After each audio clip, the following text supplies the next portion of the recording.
ভারতে গিয়ে ঝিনাইদহ ৪ আসনের সংসদ সদস্য আনারুল আজিম আনার নিখোঁজ হওয়ার ৬ দিন অতিবাহিত হলেও এখন পর্যন্ত কোনো সন্ধান দিতে পারেনি ভারত ও বাংলাদেশের প্রশাসন। এ নিয়ে তার পরিবার ও নেতাকর্মীদের মাঝে উদ্বেগ উৎকণ্ঠা বিরাজ করছে। এমপি আনারের স্ত্রী ও কন্যারা বিষয়টি জানাতে গত রোববার দুপুরে ঢাকার ডিবি কার্যালয়ে যান।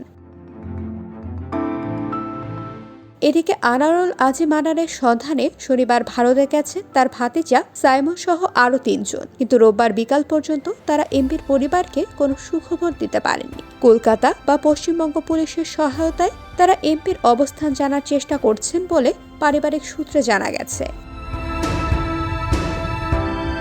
সংসদ সদস্যের ব্যক্তিগত সহকারী আব্দুল রউফ বলে, গত ১১ মে শনিবার দর্শনার গেদে সীমান্ত দিয়ে চিকিৎসার জন্য ভারত যান এমপি আনার। সেখানে তিনি পশ্চিমবঙ্গের বিধাননগর এলাকায় বন্ধু গোপালের বাড়িতে ওঠেন। তিনি আরও বলেন, ১৩ ও ১৪ মে পরিবারের সদস্যদের সঙ্গে হোয়াটসঅ্যাপে কথা হয় তার। পরদিন থেকে মোবাইল ফোন ও হোয়াটসঅ্যাপে আর যোগাযোগ স্থাপন করা সম্ভব হয়নি।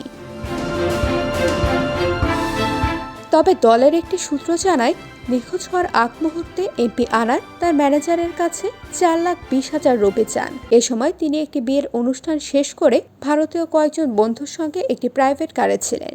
এই টাকা নেয়ার পর থেকেই এমপি আনারের আর কোনো সন্ধান মিলছে না বলে সূত্রটি দাবি করছে।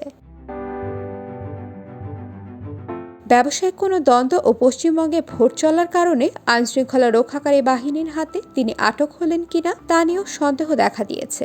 অনেকে আবার মন্তব্য করছেন, পুরনো কোনো ব্যবসায়িক দ্বন্দ্ব থেকে ভারতে থাকা প্রতিপক্ষরা তাকে অপহরণ করতেও পারে।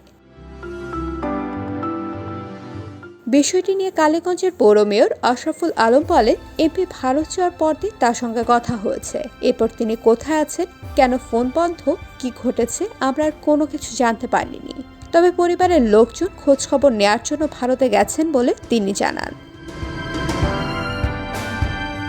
ঝিনাইদহ জেলা আওয়ামী লীগের সাধারণ সম্পাদক সাইদুল করিম মিন্টু বলেন, এমপির পরিবার ও উপজেলা আওয়ামী লীগের নেতাদের কাছ থেকে বিষয়টি আমি শুনেছি। ঘটনাটি সত্যি খুবই দুঃখজনক। আমরা সাংগঠনিকভাবে দলীয় হাইকমান্ডকে জানিয়েছি। ঝিনাইদহ পুলিশ সুপার আজিমুল আহসান বলে, কালীগঞ্জের আওয়ামী লীগের নেতা ও জনপ্রতিনিধিরা মৌখিকভাবে এমপি আনার সাহেবের নিখোঁজের বিষয়টি আমাদের জানিয়েছে। যেহেতু ঘটনা ভিন্ন রাষ্ট্রের, তাই ঘটনাটি আমরা ঊর্ধ্বতন কর্তৃপক্ষকে জানিয়েছি। IBTV USA news desk.